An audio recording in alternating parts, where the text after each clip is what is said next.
What's up, everybody? Welcome to another edition of Established Run's NBA Injury Report Analysis Show. I'm Drew Dinkmeyer here with Mike Gallagher after the long weekend. No basketball on Monday, at least no professional basketball. Hope you all enjoyed the day off, whether it was watching NCAA hoops or catching up on sleep like me.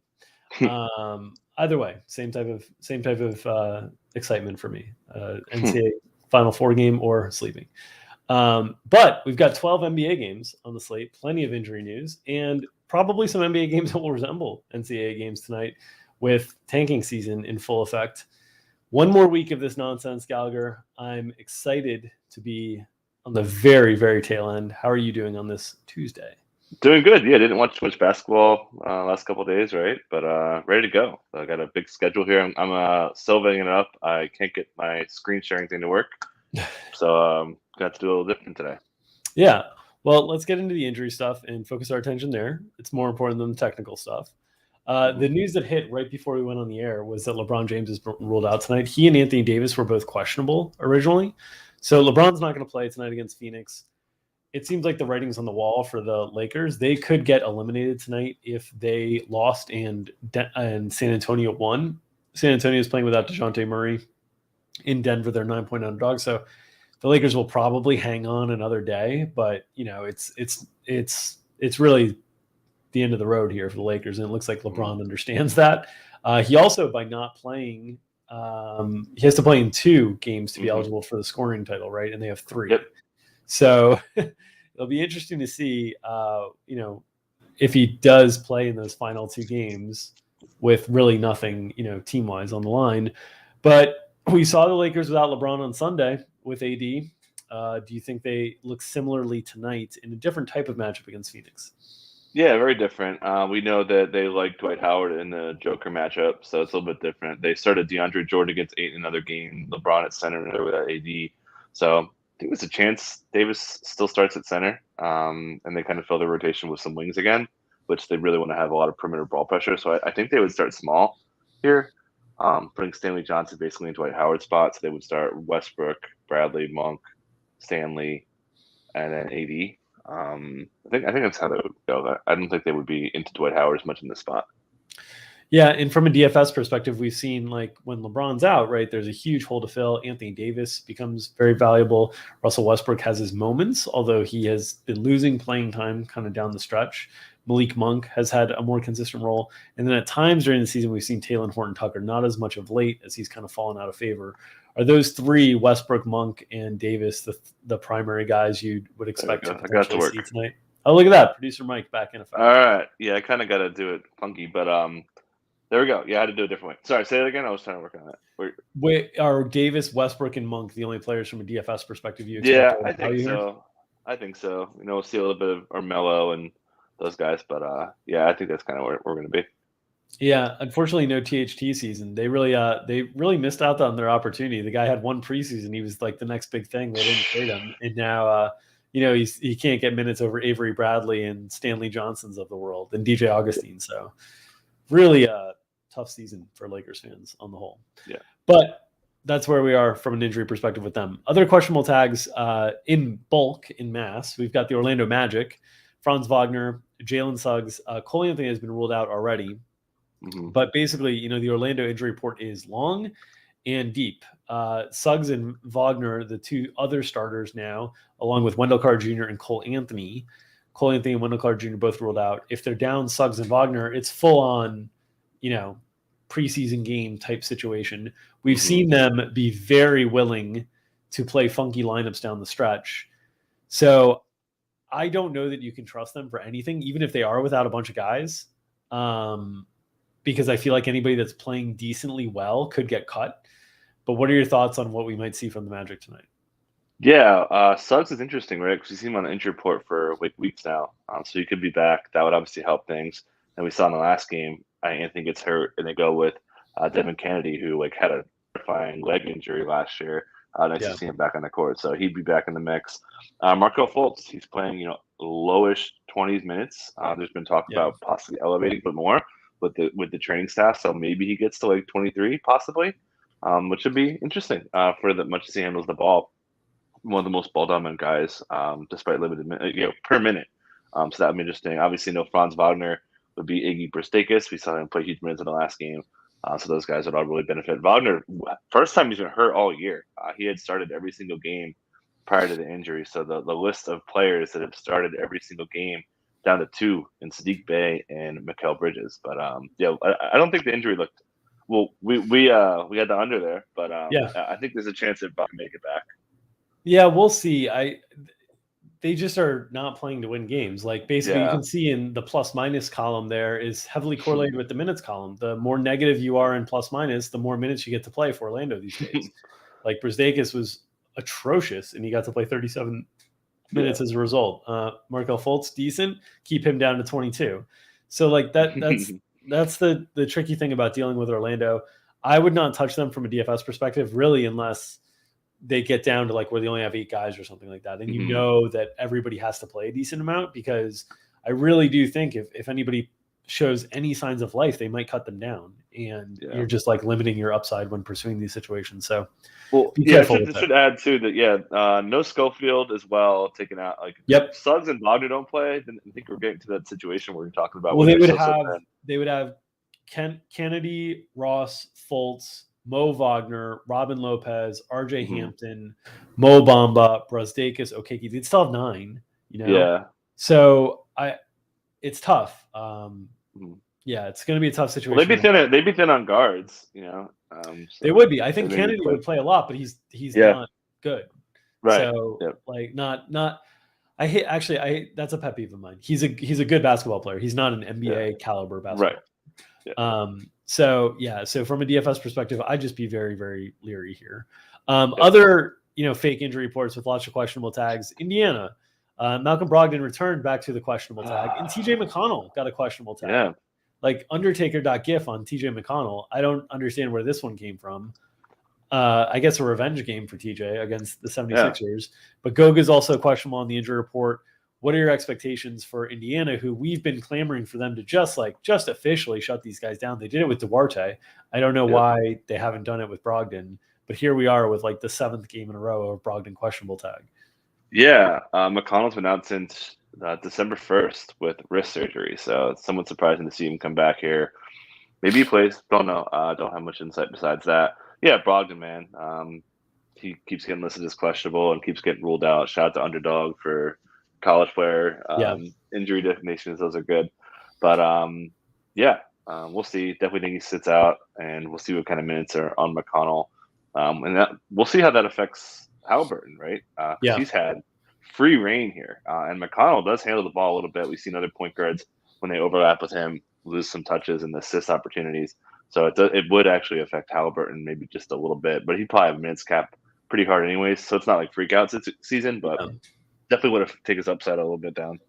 Yeah, and while Indiana has been more on the tanking front and sliding down the standings, they've actually, in game, they've been willing to play their main guys like pretty heavy minutes. We see Halliburton with 39 there. So I'm not as concerned with them. It's just annoying on the injury report to, go through the hoops each and every time with Brogdon. But I don't imagine they'll play. I imagine they'll get wrecked by Philadelphia, although Philadelphia does have a hard time blowing teams out. Indy's defense is so bad on the interior. And obviously, there was the report that Doc Rivers approached Joel over the weekend in the Charlotte game and said you could score 50, and which is it's either the most made up media report I've ever seen to make Joel look good, or it's Doc Rivers understanding that Joel wants that attention, wants to score 50. But Joel could score 50 and a half against the Pacers. They are so bad on the inside. So no Goga would be interesting for Isaiah Jackson, who's pretty good per minute. Yeah. Especially him and Halliburton had a pretty good report. And he actually is, when they run the two point guard lineup, if Brogdon did play, he's actually been really, really good in that time. So obviously the matchup though. Yeah. It's a spot that you're probably not going to be looking at a lot of Pacers guys, would be my guess. We have seen some bigs, even Moses Brown put up a decent line against Embiid over the weekend, but the risk reward is pretty limited because Embiid can get you into foul trouble so quickly. And on the upside, you can have a pretty good efficient game, but generally guys aren't posting huge minutes levels because of the foul risk. So while, the Goga thing could open up Isaiah Jackson a little bit, I'd still be hesitant unless he's like hovering around min, which I don't think he is. He hasn't been of late. Okay. Other injury situations to look at: Bogdanovic and Danilo Gallinari are both questionable for the Hawks. This has been the case for a while. The Hawks still have a lot to play for. There's a lot of playoff positioning going on in that Eastern play, and they've secured themselves up to the 8th spot now. If they win out, they control their own destiny in the 8th spot. What are your thoughts on Bogdanovic and Gallinari's health tonight? Yeah, important note, back-to-back here. They play somebody good tomorrow, if I remember. They play Boston tomorrow. It's somebody good. Boston plays Chicago tomorrow. So. Chicago. Oh, they play Washington, so I got that backwards. Yeah. So you would think they'd be leaning into this one, right? So I think those guys should play. This is just injury management stuff. So I think they play today, possibly sit tomorrow. Just because, I had my dates backwards. They play Washington tomorrow, so they like at home. They should be able to handle that one, especially with players likely out. So I think they would be in. Yeah. OG Anunoby questionable for Toronto. They've been surging up the standings, but when OG doesn't play, they're vulnerable this year. I think they're 14-17 in games OG does not play, and 31-17, I believe, in games that he does play. So they've been way, way better with him than without him. They're trying to make a surge up to the 5th or even higher potentially, but most likely the 5th spot with the Bulls in their sights. What are your thoughts on Anunoby's availability tonight? Yeah, it kind of came out of nowhere where he sat out. We thought he was healthy, so we'll see. Probably be game time, and then it'll be just piecing it together with the bigs. Really, they'll just play a lot bigger with Birch, Achua, Boucher, a little bit of Thad. Definitely no like clear winner there, but we would see a lot of minutes and plenty of usage for kind of their core four and VanVleet, Trent, Barnes, and Siakam. Yeah, and this is obviously like a pretty big game for them. Not that the Hawks can't catch them; they're 4 back with 4 to play. But just in terms of like holding off, like solidifying, holding off Cleveland and potentially getting up to that 5 seed if they want it, which will be interesting to see if Toronto tries to manipulate seeding at all, because there's all this speculation around Boston having unvaccinated players that wouldn't be able to play in Toronto. It's speculation. It hasn't been confirmed by anybody, but there's speculation around Boston having key players. And so that'll be very interesting to see what happens on that front. Boston can, put that all to bed by just getting the 2 seed. And then there's no issues there. But yeah, something to monitor. Also the Heat, tons of questionable tags again. Jimmy Butler is not on the injury report this time. He missed last game against Toronto, but Kyle Lowry, Caleb Martin, Markieff Morris, PJ Tucker, and Gabe Vincent all are questionable as the Heat kind of go through the normal listings for them, which is a lot of questionable guys. We'll get information closer to lock, but what are your expectations here for Heat players' availability? Yeah, Lowry has the Brogdon tag, right? He's got the rest questionable tag. So you'd think he plays, not a back-to-back set. I mean, they're playing well right now. They certainly don't need to win out, obviously, with the 2-game cushion. Yeah. So, like, maybe. But I think Lowry's probably in, but I don't know. Someone's going to say it feels like with all we've seen this before. Like, if anyone, they'll list everyone questionable, kind of sit out a couple guys, but generally they've been more ins than outs, especially in a non-back-to-back situation. So I think they're going to be pretty healthy. Obviously, we care the most about Lowry. Vincent would be affected there. PJ Tucker's been, saying he wants to play through injuries as well. So feel pretty good they're going to play. But yeah, we'll definitely break that on down. And we know Miami will get we should have this information before, but they do the intent to play. And ruling guys out. I don't think these guys are going to be very much game time. It's all predetermined basically on how they want to play these guys. Yeah, I think it'll happen during the show, during the DFS show tonight. Low key, like a little bit of motivation here tonight, just that in the fact that they're playing Charlotte. And if they win, they get closer to locking up the number 1 seed for them. But also if they can push Charlotte down, Miami, I'm guessing, would like to see Brooklyn get into the 8 spot, right? Because then Brooklyn can win a game and be the 7 seed. Instead of if Brooklyn's in 9-10, then the only way Brooklyn's getting in is if they're playing the number 1 in the first round. So like low key, like a little extra motivation in this game, which makes me think that the main guys will probably play, but we'll see.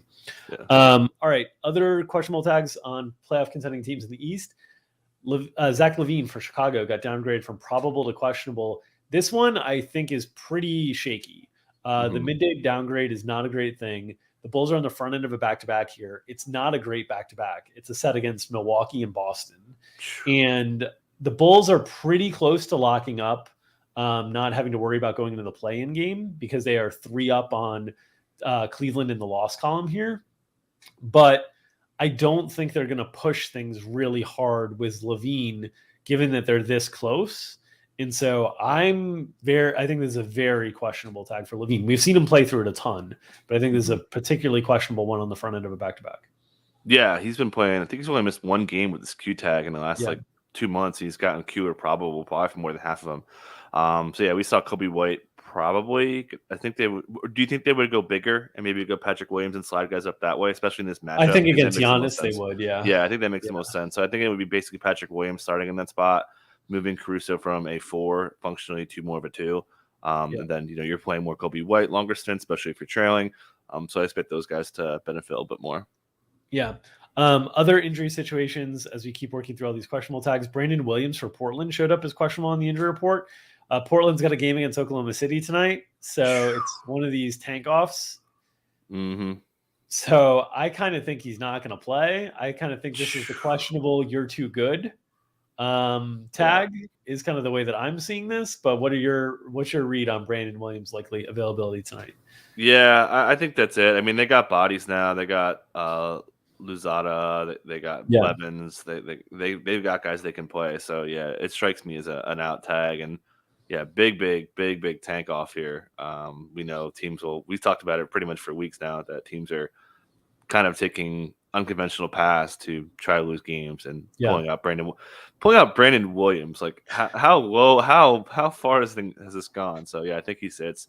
Probably gonna start. I think they might start Dunn. No, I don't think so. They might start. Would they start Luzada? They might. Luzada or Blevins, I think. I think they probably want to keep Dunn off the bench, but they might start him too. Those guys would all certainly benefit.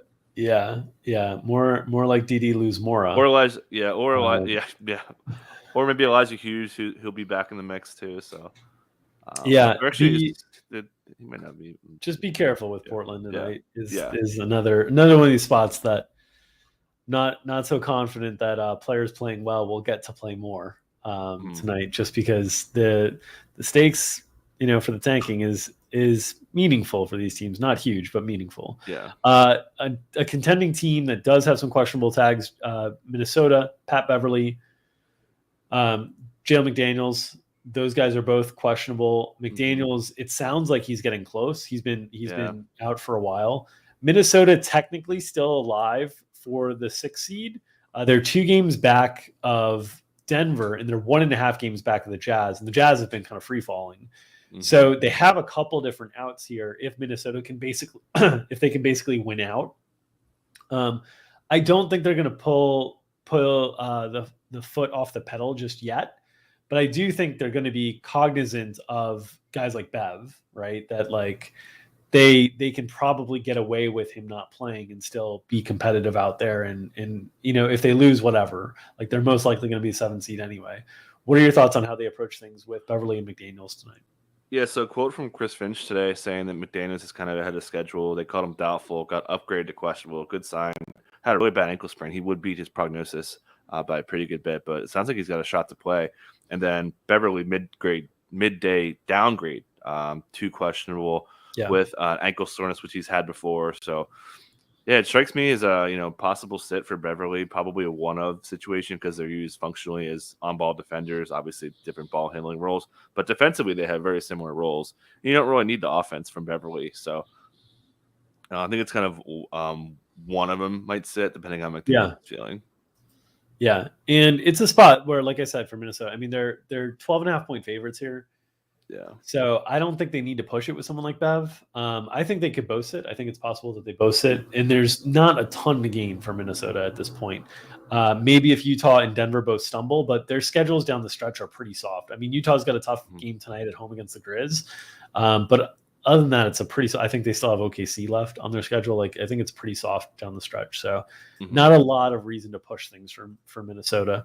On to Denver. Jeff Green is questionable. He sat on Sunday. I would imagine that this is just like if he's healthy enough to play, they'll play him. But they also he might not be healthy enough to play. What are your thoughts on Jeff Green's availability tonight against the Spurs?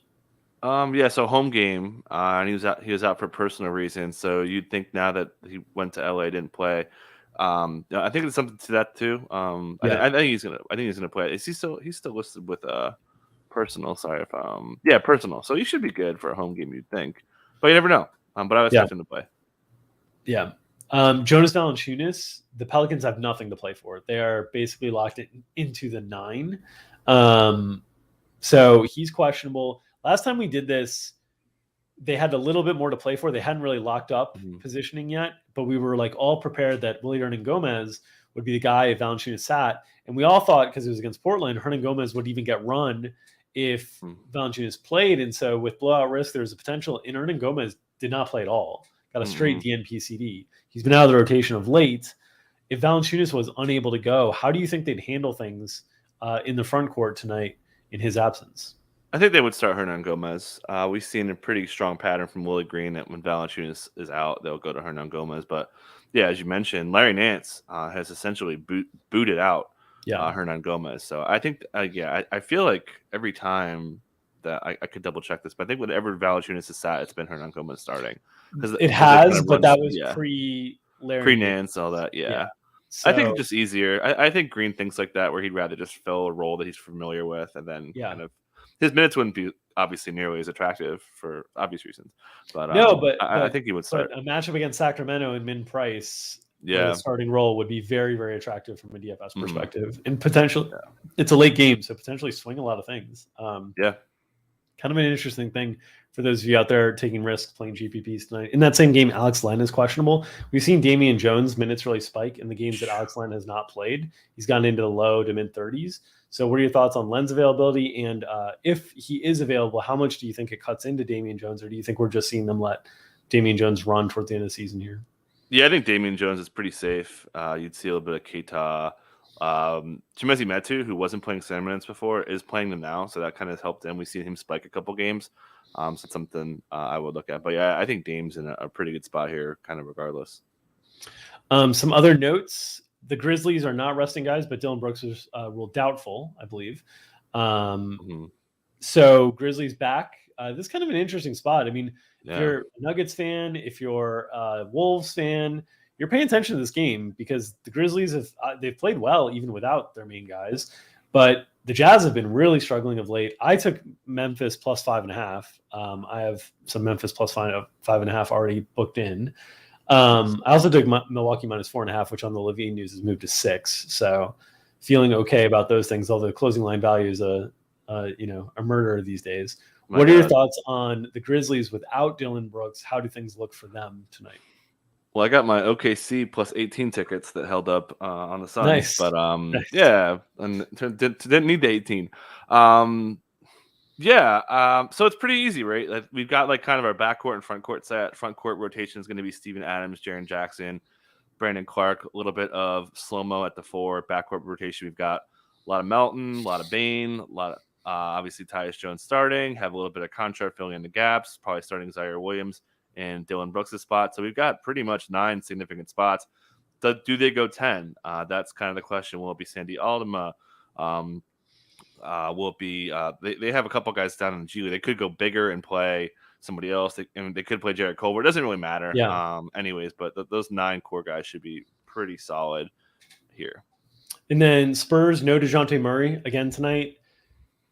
Weird situation over the weekend with DeJounte Murray on Sunday where Pop said he had a questionable tag. Pop said he's more probable, and then they ruled him out.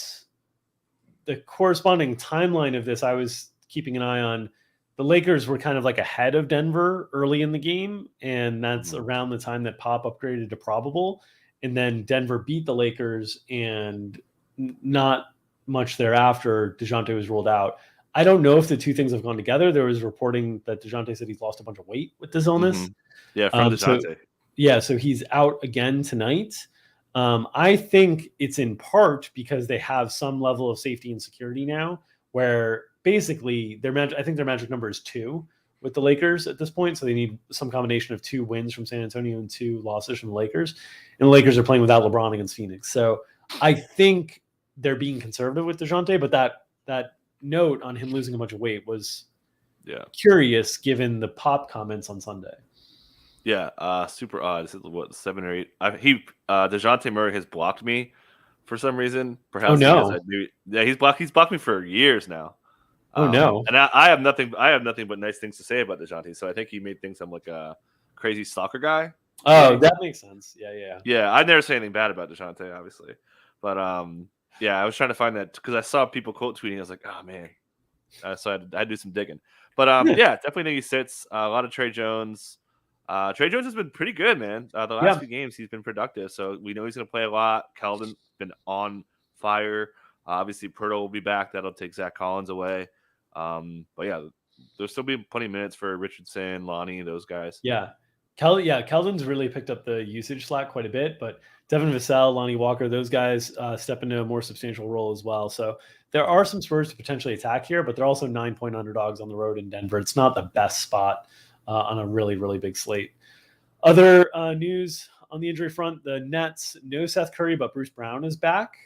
The Nets, this is a pretty, they're like 15-point favorites or something like that against Houston at home. But the Nets basically need to win out if they want a chance to get into the 8 spot where they can only, where they can still lose a game and get into playoffs in the play-in culture. And tonight against the Rockets at home feels like the start of that. Without Seth Curry, though, we've seen their offense has struggled, right? It's been very, very KD and Kyrie dependent, and Kyrie has not been as efficient the last few games out. Yeah, we'll see. I mean, look at these minutes. This is a game they had to have. They did not have it. Wasted a 55-point game from Kevin Durant. But, yeah, getting Bruce Brown back is kind of low-key big. That'll be cutting down the outrageous Patty Mills minutes. A little bit of Kessler Edwards will go away. We won't see as much bigger lineups with James Johnson just because they had to replace that defensive role kind of by committee. I think Bruce could play a lot. I think I put him at 32, and I thought that was being safe because I think he could play full just because he's clearly their, after KD and Kyrie, he's like clearly their third, and without Curry playing, he's like clearly their third best perimeter player in my opinion. So could play a lot in his return. Without having Curry, they're going to need to fill minutes here because Patty Mills, my God, he's been so bad, man. I can't stand that guy. The amount of money I've lost on Nets bets because Patty Mills can't make shots is like slayed me. But it is front end of a back-to-back here. Yep, which is one thing to note. So hard to say if minutes will get managed much. They really can't play much without KD or Kyrie off the floor because they're really really bad when they don't have those guys. But Brooklyn closes with this game: Houston at home, at the Knicks, Cleveland at home. When by that point Cleveland probably is going to be stuck in the 7th seed by that point. We'll see. But they also have Jared Allen kind of closing in on a return, and then they close with Indy at home. Yeah. So Brooklyn should kind of waltz into a 3-1. You would think there. With a good chance at a 4-0. And if they do that, that gives them a really good chance to finish 8. Basically, that would mean, the Hawks, who are playing Toronto tonight, right? The Hawks closing schedule is a little bit tougher. And obviously, like Cleveland, if they were to win that game against Cleveland, that would already put them one loss within Cleveland. So they still, as dark as things have been for Brooklyn, there's still a decent chance here that they can get up to that 8-7 spot and just need one win out of 2 playing games to get into the dance. Yeah, it's crazy how much they have to play for right now, man. Who would have thought? It's wild. And it'll be very interesting. It is April 5th. The NBA Finals is scheduled for the middle of June, I believe. So that's 10 weeks of basketball where Kevin Durant and Kyrie Irving are going to have to play 40 to 45 minutes a night. If the Nets are going to make that kind of run, will be very interesting to see if their bodies can hold up. It's asking a lot right now. And this is where they really needed Ben Simmons to be available, and he has not been. And there's no signs of that. So any injury information that I missed that you want to cover before we get out of here? I don't think so. Let me look at the injury report. No, I think we covered everything. Yeah, I think we got everything. We will be back behind the paywall at Established Run with an episode of Established Show with myself and Gary Hartman tonight at 5 o'clock, breaking down all the DFS angles, including updated injury information as we get it. I do advise that the last week of the season here is going to be funky, and it's going to get progressively funkier especially as we head into that monster 15-game Sunday slate Ugh. that we're going to deal with later this week. You're going to see a lot of weird stuff and a lot of weird rotations. So just be prepared, understand the variances up that can often mean that there's a better chance to, take shots in JPPs too, if you're understanding of where teams are fragile and their motivations and whatnot. So we try to cover that here. We try to cover that on the DFS show. We'll cover it with specific plays on the DFS show as well at 5 o'clock. If you're not interested in subscribing us there, please subscribe to the YouTube channel here. We'll continue to provide these injury report analysis shows each and every weekday, and we'll keep them going through the first round of the playoffs or so. As we get into the playoffs and we get into like 1-game slates and 2-game slates, probably won't be doing it for those unless there is a big injury to talk about. So it'll be more of a day-by-day decision process. But for the first round of the playoffs, where we're 3 games a night, 4 games a night, stuff like that, we will continue to provide the injury report analysis show going forward. So for myself, for Mike Gallagher, enjoy the games tonight. We'll see you tomorrow for another edition of Established Run's NBA Injury Report Analysis Show. Take care, everybody.